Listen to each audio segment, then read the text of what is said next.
you as a company, you have to be prepared to pivot, and that's sort of what we've done. And I'm now at a point where I don't view those as two separate worlds anymore. Like, I don't have a separate digital department and a separate TV department. I mean, we've sold shows to YouTube and Netflix, and that's coming from our producers, traditional producers who have sold to television. Because again, we're storytellers and this is content, so you don't need to fall into one bucket necessarily. I'm Gil Goldschein, Chairman and CEO of Bunim Productions, and you're watching Behind the Brand with Brian Elliott. Hi, I'm Brian Elliott. Welcome to another edition of Behind the Brand. Gil, I usually ask my guests, how'd you get this job? So I got this job 16 plus years ago. I was a young lawyer working at a talent agency and heard that there was an opportunity over at Bunim looking for their first ever in-house counsel. And I met with John and the late Mary Ellis Bunim, and they ended up extending an offer. And I started there on my own as their general counsel, first lawyer they ever had. Give us an idea what year this was. Give us some context. So that was back in 2001, and was thrown head first. Basically was thrown in head first, and it was definitely a sink or swim type of, environment. And for those who don't maybe have the background on Bunim, give us the picture. Like, what is this all about? So Bunim was started back in 1987. It was launched by the late Mary Ellis Bunim, who had been a writer in the soap opera world, and Jonathan Murray, who came up from news and documentaries. The two of them came together in 1987 to create a company and started selling different type of syndicated shows.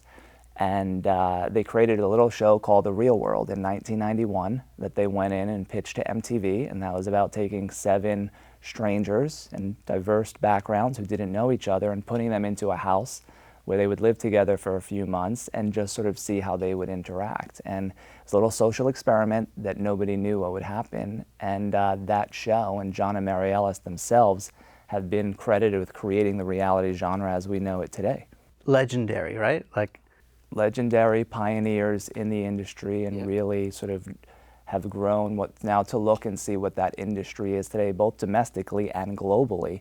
And to see that really it all started back with that show in 1992 on the air on MTV. How do you think it's changed or evolved over the years from that original show until, some of these different, I'd call them maybe iterations or different genres or different subcultures? How has it changed? Yeah, so going back to the early days of reality, in the beginning, again, Real World, the early 90s, where it was more docu-soap, pure docu, put cameras up, really don't put a lot of limitations on the cast at all, and really follow as a fly on the wall for 4 months and let's just see what plays out. Well, hold on. So a lot of people will say, there's a producer or a director who's, poking the bear behind the scenes. Can you tell us a little bit about how that works? Is it truly just documentation, or is there a little bit of, or a lot of this kind of producing or coaxing people into some of this drama? Right, so again, I think it depends. Going back to the early days, it was more pure docu, and I think as part of the evolution process, some of those early programs were sort of more docu, very little prodding, and then I think over time, again, you have to remember that The Real World and other shows were on cable for 8 years. It wasn't until 2000 that Survivor came onto the scene, and that's when the network broadcast starting to get into the reality television with Survivor, Big Brother, Dancing with the Stars, American Idol. I mean, that was sort of early 2000s, mid-2000s, and when the genre really started to evolve and take on a whole other life, again, both domestically and globally, which hadn't existed before. So I think over time, what you saw with that evolution is it went from the sort of that pure docu to more reality competition shows, those big Survivor type of shows. And again, we had been doing them with The Challenge and Road Rules in the late 90s, but when you had the networks come in, they blew that out and took the genre to a whole other level. So then you had, again, competition shows, and that was with dancing or singing. And then on the documentary type of style, I think the evolution there is maybe there was more of the soft scripted. You had shows like The Hills, Laguna Beach, and then you had other shows where it was over the top type of characters, and really looking for those interesting worlds where just these characters were sort of unbelievable, and it gave you an eye into a world that maybe just people weren't as familiar with. But I think what's interesting is, like everything in time, I do believe that the pendulum is starting to swing back. And I think we're now in a time, I would say over the past couple of years, where you are seeing more of the docu-series or the pure docu. And again, a show like one of ours called Born This Way, which is about 7 young adults living with Down syndrome, and we're really focusing on the ability within the disability. I think you have Making a Murderer, which was on Netflix, which is a huge, huge success. And I think those fall back into really that category of where it's more pure docu.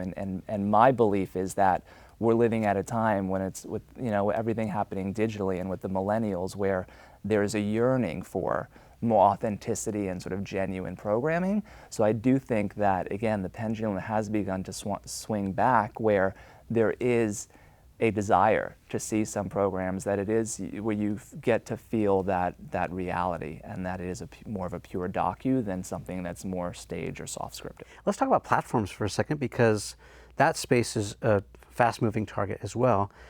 Maybe talk to us and the audience about how you guys see opportunities now, even, so there's Netflix and there's Hulu, and there's digital, whether it's YouTube or other platforms, but there's also international. Tell us how you're kind of viewing this more of a global opportunity, whereas before, back in the day we were limited to channel 2, 4, 5, 7, 9, 11, 13, that was done. Now it's a whole bigger world. Yeah, it's really, we're living in interesting times. I mean, it's funny, I remember when I first started at Bunim, going back to 2001, I felt people used to refer to it a little bit as the Wild West. And in some ways, I feel like we're living at another time that is a little bit of the Wild West, because there are a few different factors that are going on right now. One is with the digital, proliferation of all these different platforms. There are tremendous opportunities. Netflix, who's coming in and spending $6+ billion a year on content, huge player. Obviously, YouTube is as well, sort of launching and doing more and more programming. First it was the user-generated content, but now with YouTube Red and working with different creators, et cetera, and taking that to a whole other level. You continue to have the traditional landscape where there was a lot of different channels here domestically. So there are tons of opportunities domestically, and while there's a lot of discussion about old models being challenged or what's going to happen within content, where we sit, while certain things are challenging, we really think that there are tremendous opportunities out there. And again, because there are different ways to tell stories: short form, long form. And again, when I say short form, if you're on YouTube, you could be telling stories, in 2-3 minute, clips. We could still tell traditional stories with traditional media in a 22-minute half hour, 44-minute hour.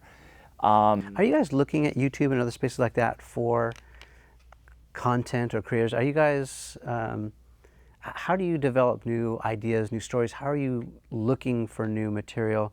Talk to us about that just a little bit before we move on. Okay, so on the YouTube, actually, interesting, we just launched a week ago. We just launched a channel on YouTube, which is a first for us on YouTube, where we partnered with a YouTube star, somebody who has built up a large audience and has been very successful. And we came in and sort of identified maybe a little bit of a new area where we could come in and lend some of our storytelling expertise, some of our production, and come together with this creator and really sort of build a new channel.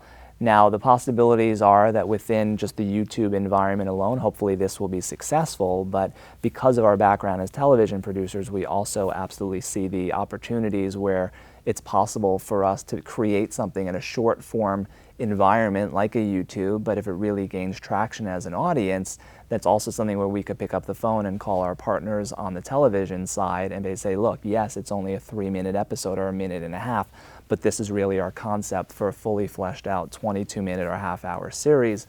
What do you think? And then have it migrate back to TV. So we're not just in the digital space thinking about programs that we could eventually migrate over to television, but we absolutely recognize the opportunities that it could be a success on digital and those platforms, but at the same time, we do have the possibility to go ahead and bring it back to traditional media as well. Super smart. I think, cross-pollination from traditional, let's say, TV to put people in digital, whether it's a cameo or test other product or concepts, is very smart, and vice versa, taking digital, traditionally social talent and plugging them into what we'd call traditional. I think it's very smart, and frankly, I'm surprised that more people, studios and networks, aren't doing it. Thank you. Yeah, and I think what's interesting there, I think again, there's a lot of learning going on, but it's interesting because I also don't believe you can just pluck a digital star, even if they have 40 or 50 million followers, and think that you could just put them on TV and that it's going to be as successful. I think I want to underscore what you just said because it's really smart. I think it's a very good lesson. I think the answer is it just depends, right? Like, so you can try and pluck someone who's successful on YouTube and put her into, TV. We've seen that Disney Channel does that a lot with one of the guys who just got kicked off for his bad behavior. It can work, but like not necessarily, right? Because that ecosystem exists as its own ecosystem. And that group of kids, if it's kids, 7 to 14, are not necessarily watching TV.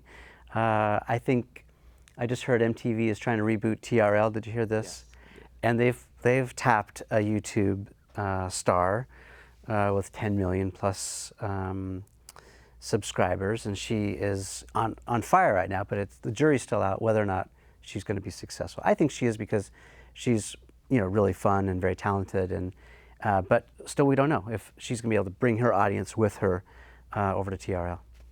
Again, it'll be interesting to see. I think now is sort of that learning time, because I think it's going to be a little bit more of, it's not just simply looking at their view count and saying automatically it's going to work. I think, again, it's about the talent. Yes, if she's really dynamic and has the personality and the know-how, I think absolutely, and it's the right look. TRL is a great brand, a very well-known brand. So that's something where between the brand and if she has that personality, absolutely it could be successful. I think it will be. It's just a matter of, again, I think there has to be more than just looking at the view count. It definitely has to be a great format. It's got to be a great story. It has to be a great character. It's got to be great branding. There's just a lot of different elements that go into it. People who watch the show are also content creators, whether they have YouTube channels or they've got, they're aspiring scriptwriters or whatever they are, screenwriters. Talk to us about story a little bit. You have a law background, so I'm not expecting you to, break down the entire process, but talk to us about what a good story looks like. What are some of the key elements? Yeah, so again, for us, for me, sort of, and sort of our brand, again, I think it's a matter of really trying to do something that isn't derivative. I think there are a lot of times we'll hear pitches or story ideas that is pointing to something else, and maybe they're just making one small tweak or a couple of small tweaks. So that's something as a company or as a storyteller we're not necessarily interested in. I mean, I think it's something that's really unique. Something, and again, it's getting harder because of the proliferation and there's a lot of content out there, but is there a unique story? Is there a unique world that we haven't seen before? And then it's really getting to understand who are the characters in that world. What are the different layers? Also how open will they be? So I think there are a lot of different elements as far as just before we even get involved in a project. I mean, it's not seeing exactly how the whole story will play out because we don't know, but I think it's having a comfort level with the characters and with the theme that we think that there's enough there to be able to sustain doing a series. Well, that seems totally different than what most other people are doing. In this world of Fast and the Furious number 23, all these different prequels and sequels in that world. I mean, that seems to be a world about playing it safe, about mitigating risk. And yet you guys seem to be going 180 direction. Why are you doing that?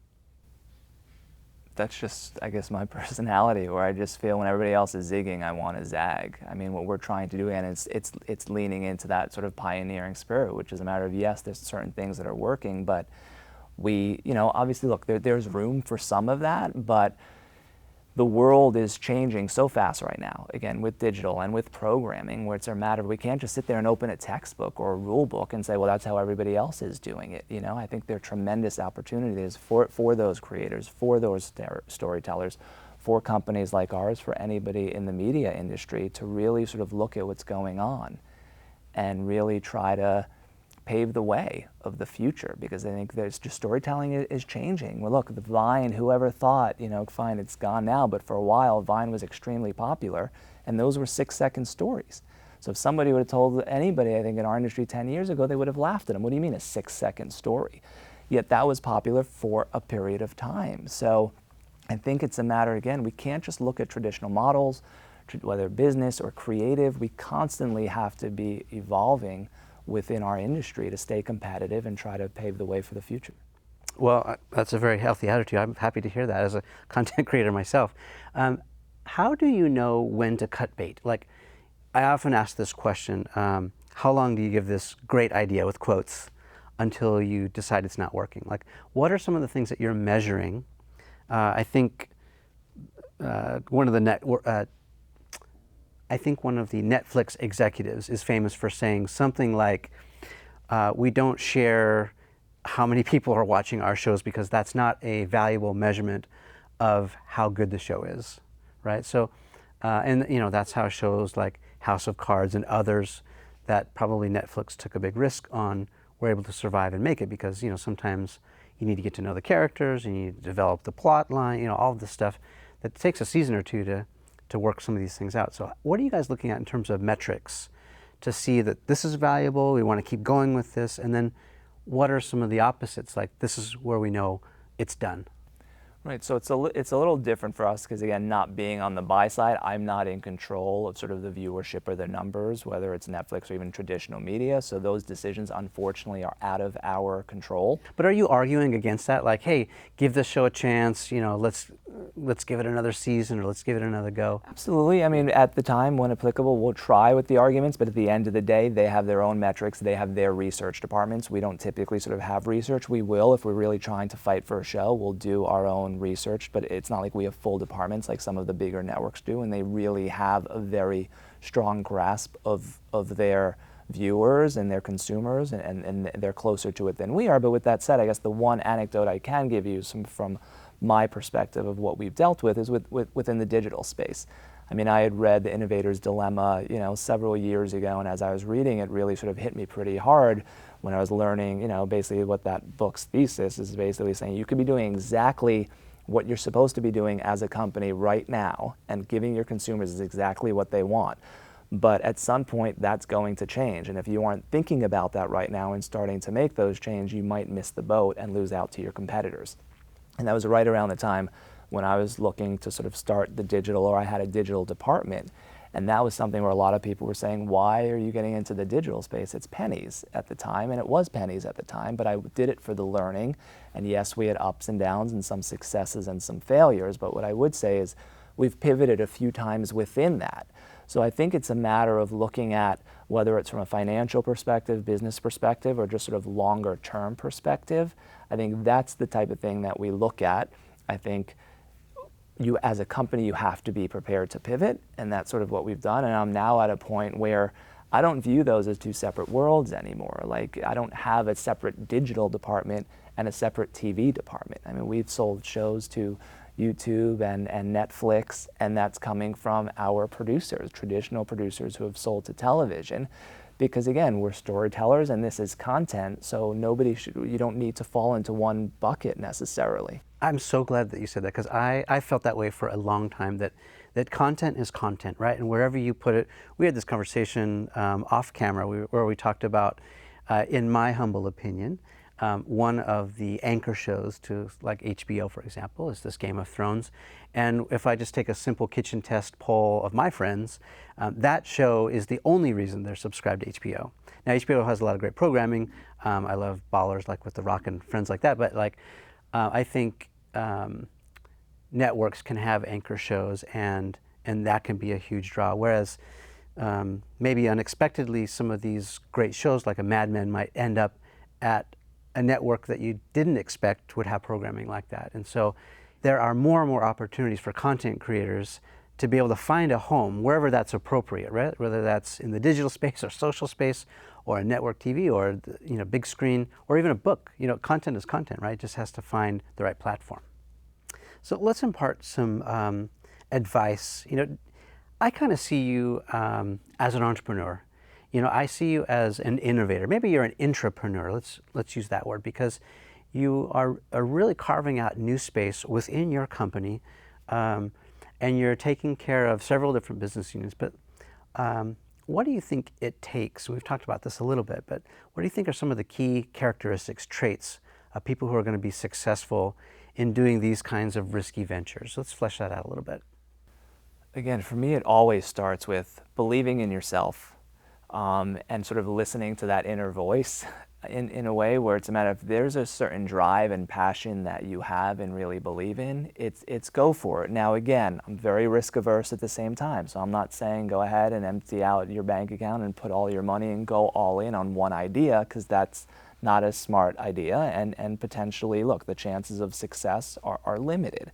With that said, it's something to be smart about. How can you go ahead and try to prove that? How can you try to prove that model? How can you try to prove that concept, that it is worthwhile? So again, is it incubating it online first, where you can go ahead and just go with your friends and go film something on a weekend and put it up on Facebook or put it up on YouTube and just see if you get some type of interest in it, you know? But you gotta put in the time, gotta put in the work, have to believe in yourself, and sort of take that risk, make it a calculated risk. Now again, even in failure, we learn. So just because it fails, it doesn't mean close up shop and give up. But what did you learn from that experience? Maybe just being in that experience, sort of you learned something else, and that's really a direction you should go in. So I think it's really a matter of calculating, and really sort of, with me, I do a risk-benefit analysis on every decision. And I think it's really weighing the pros and cons about every single decision. And it's something, look, sometimes it's a little disappointing at first, so I think it takes a little time to sort of get over the disappointment, and that's allowed, and sort of go through that process, but then come out on the other side to be like, well, wait a minute, why did they say no? What were the weaknesses? Let's sort of hear what they, take their feedback, and then think, this is the way I think at least, which is there another way to approach it?